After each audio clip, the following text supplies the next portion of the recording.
Good afternoon, everyone. Hey, Coach Jen.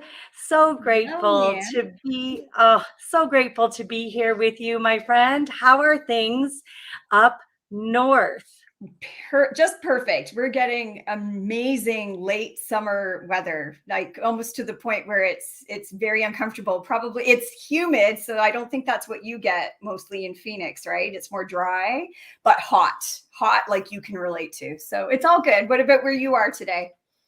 You know what? I am in Colorado right now. I'm in Colorado right now, and it is a beautiful bluebird, blue sky kind of day here in Colorado. And so, Coach Jen and I are here on Leslie's public page today. We're so privileged to be here with you. We've got a really powerful topic to talk about today, and we're so grateful that you have chosen to spend some time with us this afternoon. Are your children, or your children are watching you? They're watching you. Mhm. What do they see? And what would you like them to see? So let us know that you are here, that you can hear us, that technology is working, because we know sometimes, especially when we have a very important topic like this, technology cannot be our friend. Mhm. And we want to make sure that we are connecting with each of you. So let us know that you are here in the space with us. We would love to hear from you. We are on. Thank you. Thank you for letting us know that you are here. Hey, Jeannie, hello. Hello, hello. So when you think of the truths that all eyes are on you from your children, they're on your relationships, they're on your emotions, they're on your thoughts, and they're on your actions. That can be very humbling, very vulnerable, and kind of a little bit scary sometimes because I know for me, I don't always show up as my best self, especially under relationship stress. So I have a little quote that I would like to start us with. Is that okay, Jen? And then Oh, we that can sounds introduce fantastic. ourselves while ladies are chiming in and letting us know where they're from. All children need to know that they're precious and unique and special. But a child who comes from a hard place needs to know it more desperately. That Mm. is from a quote from Dr. Karen Purvis. She is one of my most trusted mentors. I was able to go through her program many years ago at Texas Christian University, and it's called Trust Based Relational Intervention. And one thing that we know here at Leslie Vernick and Co. is that in destructive, difficult, and disappointing relationships, often trust is broken. It's Mhm. broken relationally with our partners. And then ultimately that filters down and impacts the relationships that we have with our children. And so I am Coach LeAnne. I am joining you from Colorado right now. I've been on the road. My home base is out west here in the Phoenix area. And I'm really honored to be here with you. I've been a coach for over 10 years now, doing this deep work with women, Christian women, who are impacted by real challenging situations. Everything from foster and adoption, kiddos from hard spaces and places, to abuse and addiction and betrayal recovery. So, Jen, so grateful to be here with you and to share this space. Please let our ladies know a little bit more about you. Oh, thank you so much, Leanne. So, for those that don't know me, I'm Coach Jennifer Cole. I'm in Canada, just at the New York State border, so we're not too far off from each other, really. I've been a nurse for 30 years and became a professional life coach like Leanne over 10 years ago. I've got a predominant history in coaching wives of sex addicts, porn addiction, that kind of thing, the betrayal trauma piece. And just felt so blessed and so fortunate to come alongside Leanne and all the other great coaches under Leslie's leadership, her teaching, her ministry, to be able to expand what I already knew was bigger than just like one addiction kind of thing. So to serve women, Christian women, because that's my heart, and I didn't always have the chance to work with Christian women only. So this is just such a blessing to see all of you. I know there could be some men visiting with us as well today.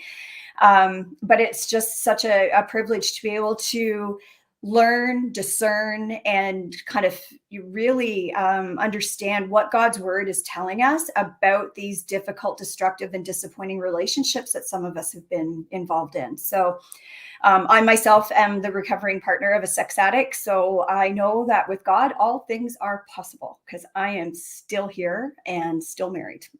So You know, anyway, and my kids were watching as I went through my trauma. So I've got firsthand experience about what that's like. And I know, LeAnne, with your personal and professional background too, you've got a lot of things to say about kiddos. So I'm excited about this topic. I know it's hard because of what we're talking about in the context of these difficult, destructive, and disappointing relationships, particularly marriages. But I think it's an important one. Like you said right off the top, this is something that needs to get discussed.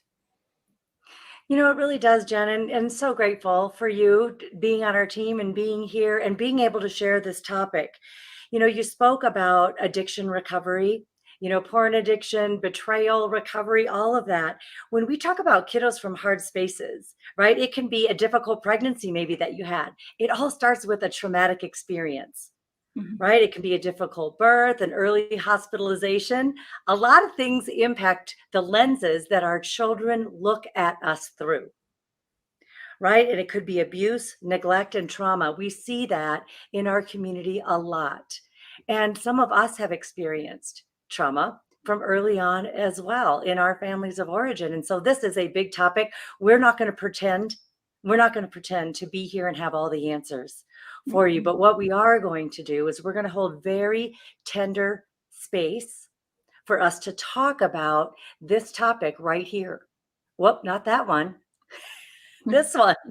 Your children are watching you. What do they see and what would you like them to see?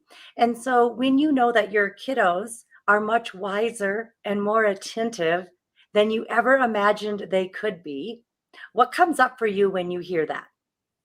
And what have you noticed about that? Mhm. I'm a grandmother to 7 grandchildren. One I haven't met yet. I get to meet the newest grandbaby in November. Our daughter is pregnant and expecting, super excited. One thing that I have watched and noticed on this second journey half of parenting life, now that I'm enjoying the life of a grandparent, is they are so much more in tune and attuned to what's happening around us. They see and hear more than we ever thought. I didn't Mhm. know when I was a parent that my kids were observing as much as they were as I now see. And so, Jen, what do you think when you see and the women that you work with, right? Mhm. If we know the truth, that first sentence, our children are watching us. What is it that we're hearing from our women that our children are seeing Mhm. in right in the home? Yeah. So if we're talking about more covert situations, which I think may be the case for a lot of our listeners and viewers today, and I'm not leveling out physical abuse versus financial versus to me they're all equal and equally awful. But when I say covert, I'm talking about the less obvious things. So dad's not coming home in a rage from drinking too much alcohol, or the physical violence that's I think a little more obvious. So when I talk about the covert stuff, especially with the women I've mostly served through porn addiction and sex addiction, that's often stuff we think we're hiding from our kids, protecting them from. And maybe very well so. You might have things on your devices to make sure your children can't accidentally stumble across some of this stuff on the internet, as accessible as it is now. But I think a lot of the women I've served have, maybe it's a lie, they tell themselves that their kids don't know and that the kids don't think there's anything wrong. And I'm here to tell you, even if you don't want to hear it, they do. They may not know the extent, and we pray and hope they don't know the gory details, but they know. And they do. And so, what do they see? They see or maybe feel the tension in the home, as you mentioned, the lack of trust. They may hear mom and dad fighting. over this stuff. They may find, like in my world, there's lots of recovery books and reading material laying around that they might just come across and decide to read if they're old enough. Even in the best of hiding places, kids will find things and go through them just out of curiosity, if nothing else. And they pick up on your emotions, the mood in the home. They might notice a change in mom, her level of functionality, anything there, her disconnect, her healthy disconnect and boundary setting with dad now may be a huge change in the home. I'm talking before any separation may occur, anything of more obvious, overt nature. They see it, they feel it, and that's their intuition. And that is a gift that we are all given at a very early age that we're not taught how to listen to. So I don't know, what were you going to say? Oh, I'm just so in agreement with what you're sharing. And thank you for your generous share for the community just now. That is a huge gift that you just gave us, because sometimes we don't see it clearly. We've got blind spots and we don't see it. And so, we're coming to you with this topic to just be real. We shoot straight here about real relationships, real coaching, real teaching, real conversation. We want our kiddos to thrive. Oh. And when we are in relationships that are less than optimal, and we know that 1 in 4 Christian relationships are impacted by some form of abuse. Oh my goodness, if that doesn't break your heart, and if this is the first time you've ever heard that statistic, it's humbling, isn't it? We are not alone. You are not alone. And so, this is, Jen just shared about what some of the consequences of a real, destructive relationship can bring into the home. When you think about what would you like your kids to see, Jen just peeled back the curtain for us about what is it that they are seeing. And I would love to hear you ladies and gentlemen, if you're here, we welcome you as well. Please share with us if we know in reality some of the things that they are seeing is a lack of trust, a lack of safety, psychological safety, right? There are, I had a couple of thoughts here I wanted to share about safety. Let me see if I can find where it was. I have a note here and I'm not even finding it. Oh, we want our kids to be affectionate and loving and kind, perhaps, to other people. We don't want them to blow up on their friends or on us or on their siblings. I remember back in the day, Jen, my parents had something. My mom was a daycare mother, and she had something on our refrigerator. Children learn what they live. Children learn what they live. The energy in the home is going to be contagious. Yes. And so it is. And so we would love to hear. We would love to hear in the chat. Please type into the chat. What would you like your children to see in the midst of your current relationship challenges? What would you like them to see? We would love to hear from you in the chat. Oh, wow, our chat's going fast. Yes, children are not blind to what is going on. They see more than you think they do. And they pick up words and phrases more than you think they do, don't they, Jen? I think one thing that I have heard in working with some of the women, some of the things that come out of the children's mouths, they have absolutely heard their parents say to each other. Right? Yeah, it's that energy in that home and bringing this, hopefully the Holy Spirit in there with us.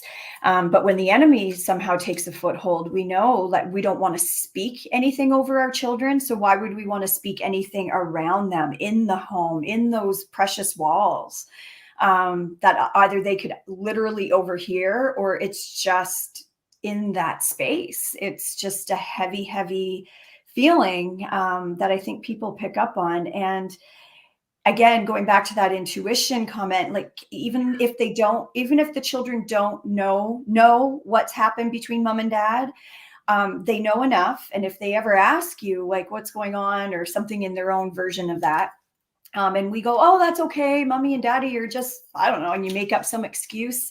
I understand that. We all want to protect our children from this awfulness that's going on. But that's almost a form of gaslighting. And for those familiar with that term, a lot of us have had that done to us We don't want to teach that to our kids. I know it's well intended as opposed to the actual manipulation of gaslighting where it's ill intended, but it is a form of not validating your child's reality. So, as Leslie talks about, and she encourages truth telling, doesn't mean you have to give all the gory details. But you That's can right. validate your children when they pick up something's wrong, or you know darn well they overheard something. You can, that's part of, to your point, how we want our children to grow and who we want them to be in life. Even in, amidst those types of relationships or that type of dynamic in the home, if you validate your child, that reinforces a secure attachment. And so to validate that they're picking up on something, you don't have to go into the gory details, but let them, yeah, you know what, things are a little tense right now, or mommy's under a lot of stress. You can be truthful without telling everything, and it'll validate your child. And it's teaching them a valuable lesson so that when their intuition speaks to them for the rest of their life, as it will, they learn how to honor that and listen to that as a second language, which I think is really, really important. But I definitely want to hear what people want, because I think with our Walking in Core Strength program coming up, if we walk the talk, and that's a good phrase I learned from you, Coach LeAnne, is like walking the talk. I think our kids can do that too. So what kind of talk and walk do you want to have in your life that would then be emulated by your kiddos? I love everything that you shared, Jen. And this is such a big, important thing to remember. Our kiddos are not going to be able to give later what they don't receive from you. Can I just be really honest? Please, always. God, Yes. Do it. right? Preach. God can fill in the gaps. He's done that in my life in huge ways. But we have an ultimate responsibility and privilege when it comes to raising our children. And it doesn't matter what age our kiddos are. They can be 2 or 32, 42. Being honest and not pretending, that's our C step of core.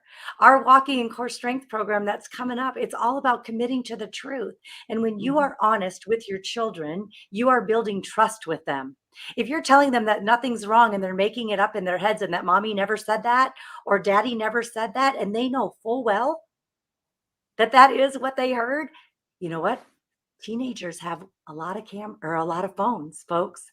They can video and record you, and they will know. Mhm. They will know what you said. So please be honest, age appropriately, Yes. because we want to build trust. In difficult relationships, trust gets broken. Mhm. And by committing to the truth and not lying to them or pretending that things are better than they are, even though we want to. And like Jen said, it can be a little form of a gaslighting. We can pretend and cover up. And that's what I hear a lot of the women that I work with is they have tried so hard to cover over the pain, the abuse, the betrayal, the addictions. They've tried to cover over that for so long that their kids are not seeing things clearly, fully. There's Or maybe they half of are, and they're confused by what they're it. being told. They do see it clearly, but then we come in and maybe change the narrative to protect them, so we think, right? So Exactly. I think that's a really good point, LeAnne. And I'm seeing some of the comments too about, not wanting to, or if I've been told not to badmouth my spouse, but I'm afraid if I don't explain, I'll become the villain. And I understand that. And I think we have heard stories where things get turned around on the mom. And so I can really Mhm. appreciate that fear. I'm also of the utmost faith and um, expectation that if we can walk our talk, teach that to our children, it may not happen right away, and God's timing is perfect. So we may have to wait several months, years, whatever, until the children are old enough with that sort of healthy mindset and upbringing to be able to make their own decisions about relationships. So they may have been misguided along the way, but when they are old enough to make those decisions on their own, my heart tells me that they will come around. And I know the risk and, wanting to almost villainize our spouse to make sure we protect our relationship with our children, but they'll figure it out. They know what's going on, and they'll at some point be old enough to make those decisions on their own as to who they want a relationship and how they want to have that relationship. So I can definitely appreciate that. Yeah, so I think we've got a couple questions here around guilt and shame, where they're putting their child in that situation, they're thereby impacting his or her adulthood with the childhood trauma. So, what would you speak to about that? About, maybe acknowledging it, but then also what can we do about it, Coach LeAnne?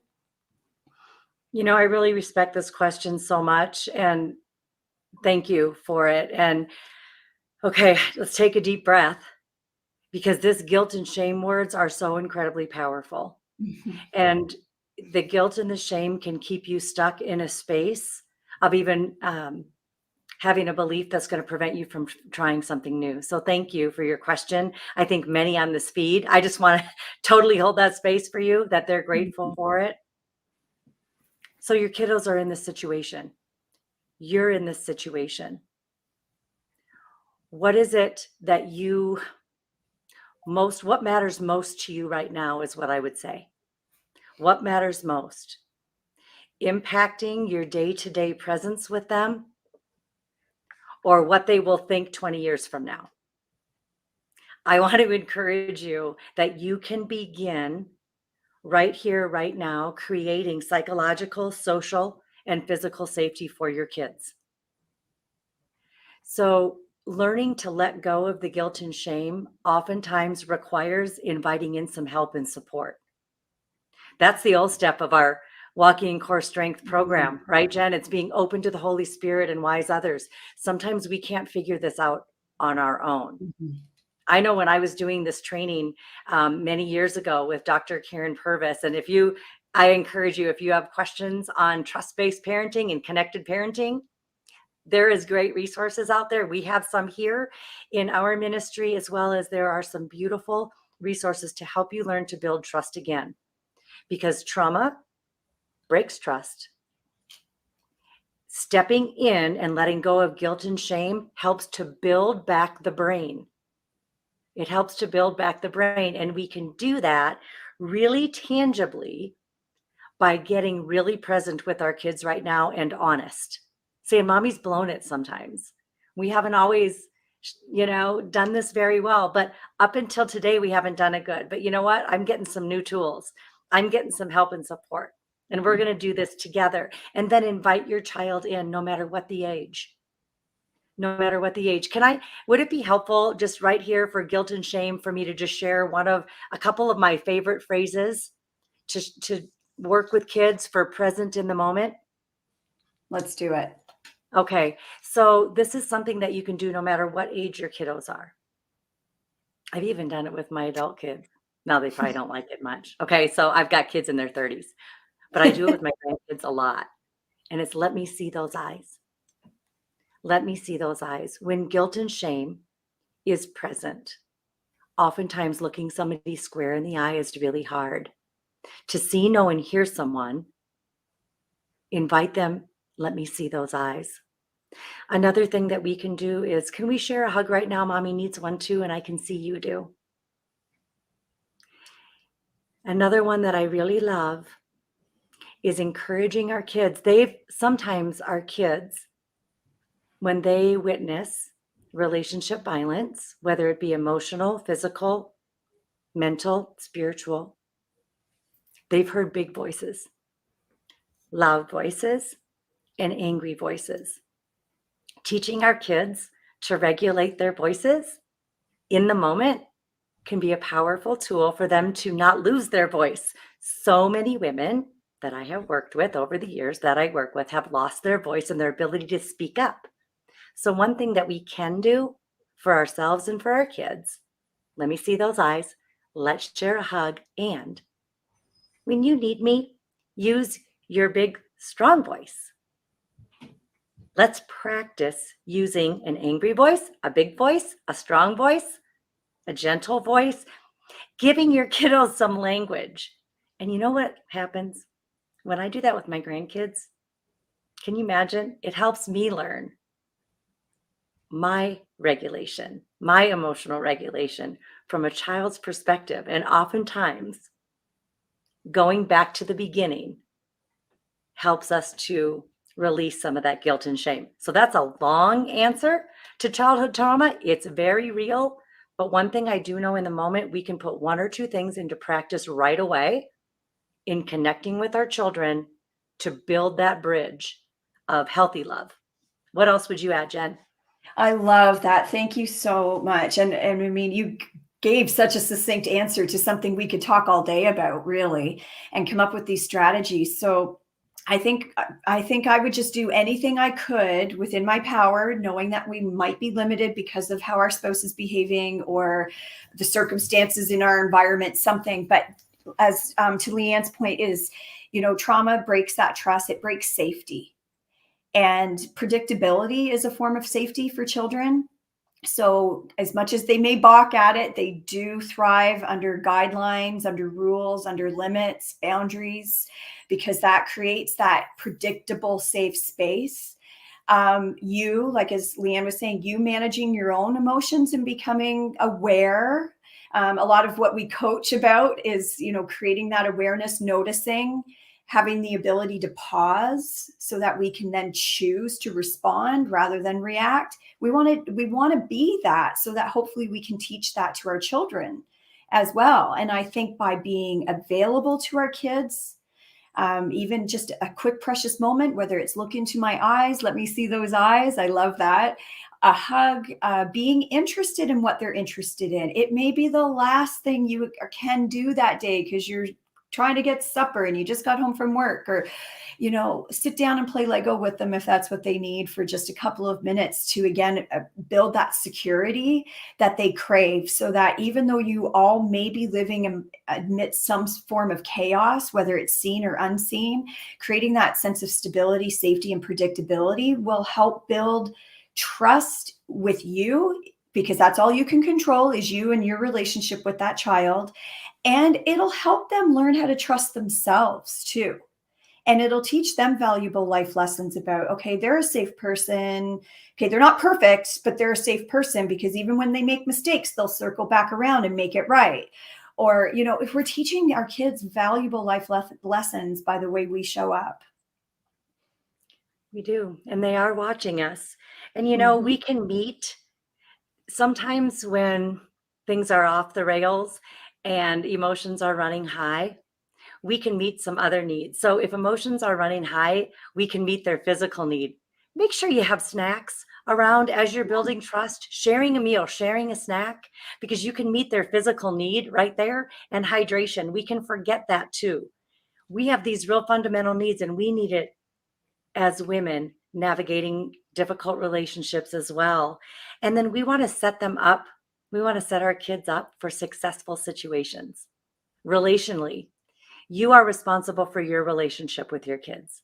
You can't control your husband's relationship with your kiddos, no matter what the age, or your grandkiddos. You get to decide the kind of woman, the kind of mother, grandmother, aunt that you would like to be. And we work on that in our group coaching program. We have the R step in core, right? Which is being responsible for yourself, respecting others. That includes your kiddos. Mhm. Without dishonoring yourself, that includes you. Okay. So this is big. This is big stuff. And we get to have an opportunity in our group coaching program to do our inside work. So what comes out of our inside is going to be honoring to the Lord, to the lives of our children, and the relationships that we are building with them. We want to strengthen the attachment that we have with them. We've talked a little bit about that already and use that word. It's a big one. And when we have such a strong desire to attach well, we can dismiss somebody else's feelings because we're pushing for a secure attachment when maybe it's a little bit of a confused or ambivalent attachment. And so, Mhm. anyway, I just thought I would throw that out there, but we can encourage resilience in our kids. But it takes work, doesn't it, Jen? It takes work. It does take work, and I appreciate that too, because I can't remember the exact address, but in Proverbs, I believe, when it talks about out of the heart the mouth speaks. So yes, maybe sometimes it's practice makes perfect, and we've got to say the right things and behave, the right way, quote unquote, in front of our children to emulate what we want them to grow into. But really, a program like Walking in Core Strength or getting individual help, whether it's through pastoral care or professional counseling or coaching, that's where you really get to do the heart work, so that whatever does come out of your mouth is truly from the heart. It actually almost becomes easier, if you will, when we do the hard work to change here. The rest of it just comes naturally. And I think that's just a beautiful place. So again, going back to our comment from a few minutes ago, that we can only be in control of ourselves, not even our children, as much as we are raising them and we are their mother. We do only have so much power over them, and only for a season, right? They're not meant to be ours forever. So I think it's important to recognize that the most we have control over is us. So controlling our hearts and what comes out of our mouths and what our behaviors show is going to be huge for our children.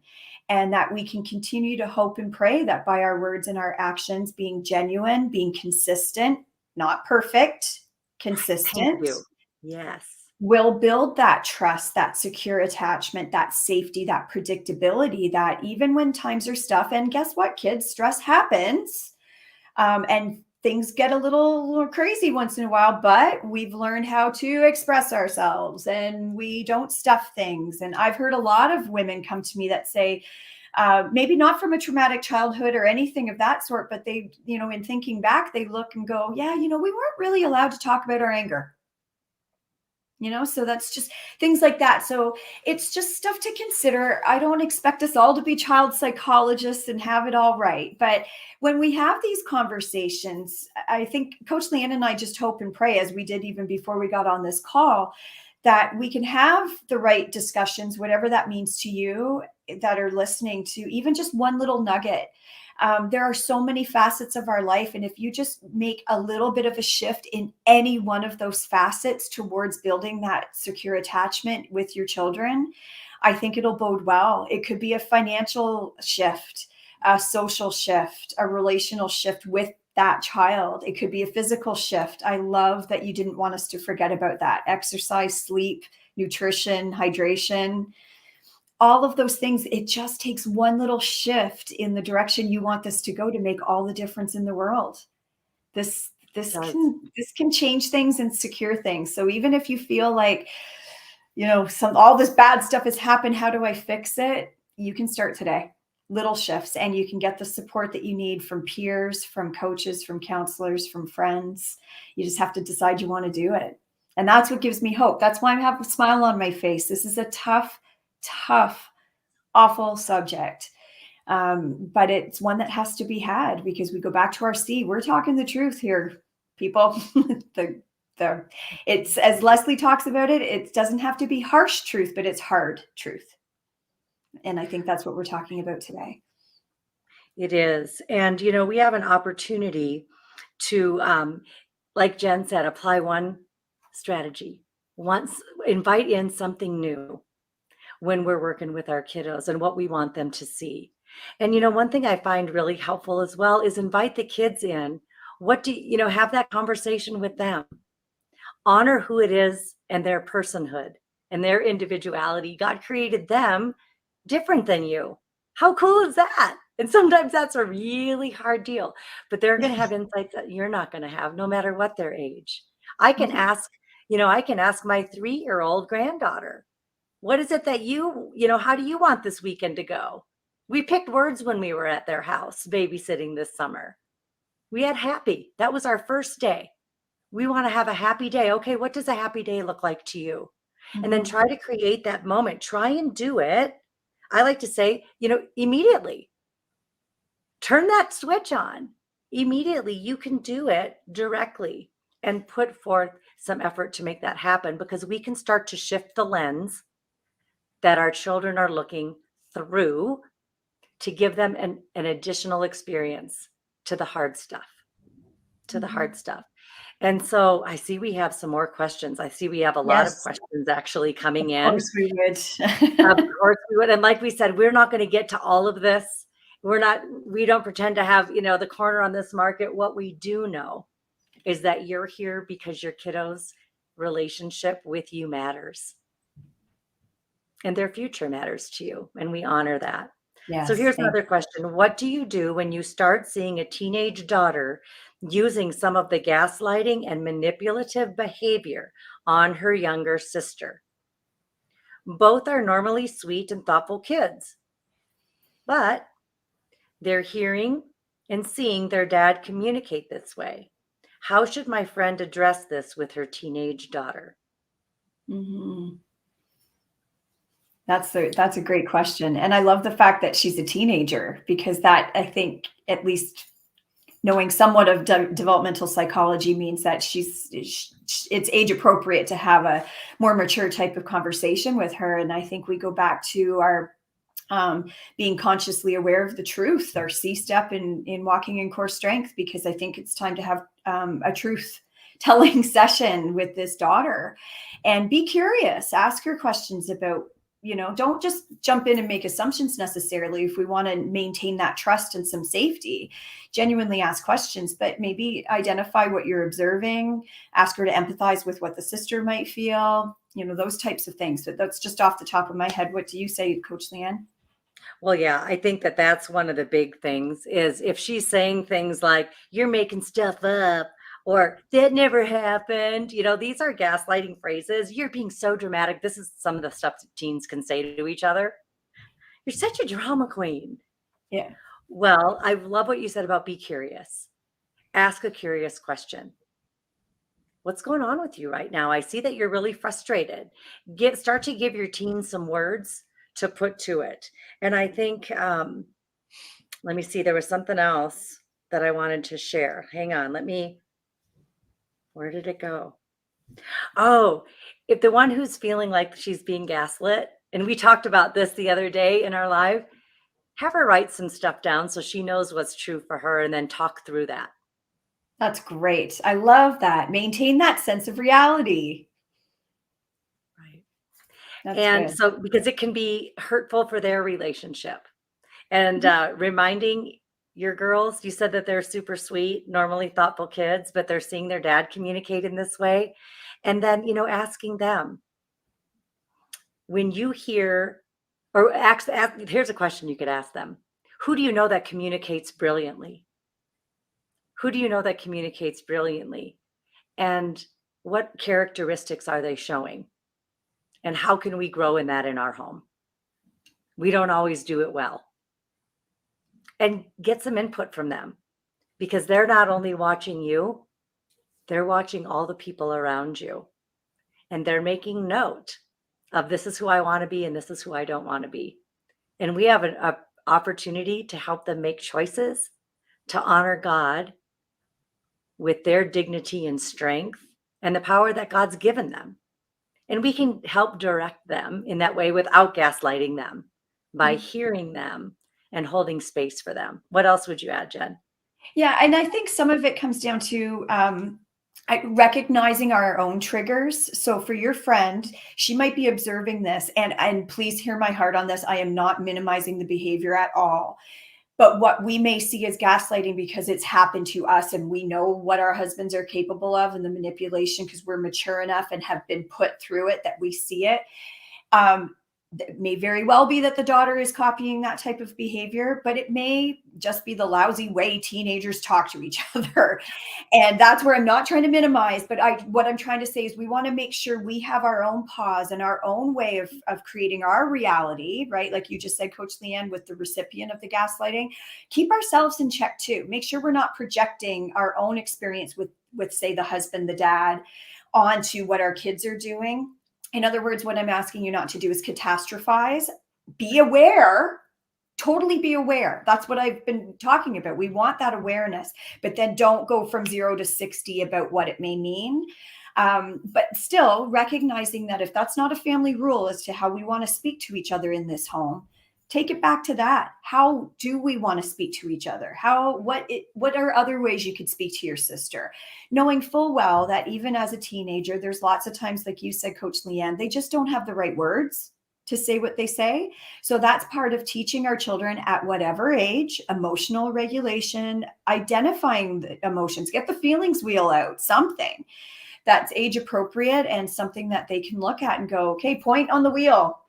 If you haven't heard of that before, just Google it. There's millions of them on Google. Just Google the feelings wheel and you'll see core emotions and then all the different adjectives that can describe it. They're all age appropriate words for a teenager. Get her to learn to really identify what she's saying. And then we practice the tone in which we share that. So there's lots of steps to dealing with this, all of which I think are all teachable moments, really teachable moments for all parties involved. They are. And, this is where we get to exercise some compassion and empathy for our kids. They're doing the best they can with what they have. And this is a question, and this is, kind of one of those hard questions that I had to ask myself. And I'm going to throw out to us in this community. Do I love my child enough to look inward and develop security and trust in myself and in my God and in the helpers that He has put in my world in order to learn to build healthier relationships with my kids? Because no one can do that work except for me. Mm-hmm. And, we get to do this, build healthy relationships with God, with ourselves, and with others. And that's what this Walking in Core Strength is all about. It's committing to the truth, being open, taking responsibility, and then being compassionate and empathic with yourself, as well as your teenagers, as well as your kids, as well as your spouse. Even when it's hard, they're struggling with stuff. There's a lot going on in this world. Boy, if we have seen anything during COVID, we have seen a lot of stuff come out. This is a different world than when I was raising my kids. Mm-hmm. And so when we get we were to that decide, age. or when we were that age. Oh my goodness, we were just talking about that with my mother-in-law. She's 88, and I have the privilege of spending some time with her right now and reminiscing about the changes in the way we parent, what we're faced with, and speaking to what causes a lot of our relationships to go destructive. Everything from abuse, addictions, betrayal. There's so much more going on in our world. And you know what, my friends? Your kids are going to be facing this too.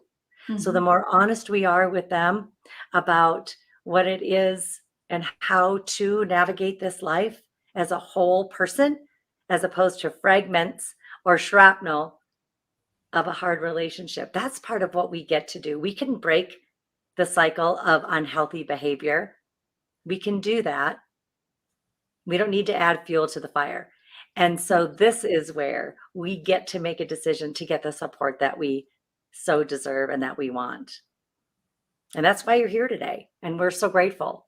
Mm-hmm. We're so grateful. My goodness, we've been live for 42 minutes. I know. We've got another question here, and then we're going to have to jump off. We've got another gig, another call that we have the privilege of jumping onto. And that's why we said we're not going to cover it all today. We're getting the conversation started, though. Mm-hmm. Is there a fine line between being able to call out your spouse in front of the children when you don't agree with what they are saying or doing, without being disrespectful or undermining? Mm-hmm. And I heard Leslie say something, Jen, once that I thought was brilliant. And this was a phrase that she gave us as an idea to say to our spouses in the heat of the moment. I can see that you're really tired and frustrated right now. Go take a break. I got this. So when you hear that, Jen, what does that do for everybody concerned? I would love to hear your thought on that. I love that. I've used that strategy myself. I will say from my heart, I was the one frustrated watching my spouse undermine the situation. So it wasn't necessarily said with a loving tone. Oh, I feel like you're frustrated and tired. Go take a break. It was like, get out of here. So I will admit that. But those words are so true. It really is, because I think it goes back to that idea is we're noticing something's going on here. This is not team parent, fortifying whatever the situation is going on with the child. It's a potential for undermining, which is not good for anybody, but especially the child. So it gives us that chance to notice what's happening and pause. So by that statement, we're giving everyone a chance to pause. I can handle this right now. I'm in a slightly better place, maybe energetically, to deal with whatever's going on with our child. you're not. So let's, and you know what I also recommend, LeAnne, because I love that phrase, and taking away from what I did, don't like not to do that, is have a conversation with your partner in advance. So say, you know what, this has happened to us a few times where we're kind of differing on our parenting styles. Can we just have one person take the lead? And if it's getting a little escalated, one of us has the right to say, I've got this, or can you step, or something, like have a code. I don't care what it is, but have a phrase that you both recognize as, okay, I'm escalating. Now is not the time to talk about my escalation. Let me bow out, everyone pause, and then whatever can keep going. So I love that whole idea, because then it gives everyone a chance to respond accordingly instead of working out of reaction. Beautifully said. Beautifully said. Yeah. Well, my friend, here we I are. know, still lots And here. So there I is do lots here. encourage And you. maybe we'll have to do a part 2 to this, my friend. Oh, absolutely. I think this is a big topic. So, excuse me, for those, you can still comment. And as the replay goes up, there's still a chance to comment, I believe, right? Even after it gets shared again. So, if you're watching this as a replay or watching it again, please continue to put those comments in, share your heart in a safe way, whatever that means to you, because we do look at these messages, and it helps us understand too where you're coming from. I also encourage that if you haven't considered the Walking in Core Strength program, not only do we talk about those, the CORE, as LeAnne so graciously explained today, but we also come up with practical tools like scripts, like things you can say in those situations. We actually do those within the content of our program. So there's lots more support, lots more content out there. So I encourage you all to consider that and stay connected like you are. This is brave for you to show up even here today to have this difficult conversation. So, and I thank my dear friend and colleague for such wise words as well. Thank you. Thank you, Jen. Thanks for being here. Thank you, ladies and gentlemen. We look forward to connecting with you soon. I'm going to be live again tonight. Oh, awesome. And thanks you to Julie, by the way. She's just our master behind the scenes. So thank you, Julie. She is. Thank you, Julie. Tonight, we're going to be talking about self-doubt. What's that all about? So we want to encourage you to jump on with us. I'll be on with Coach Elise tonight. And I have a feeling we're going to have a very engaging and powerful conversation tonight. So we will see you all again soon. God bless and be well and enjoy your Tuesday.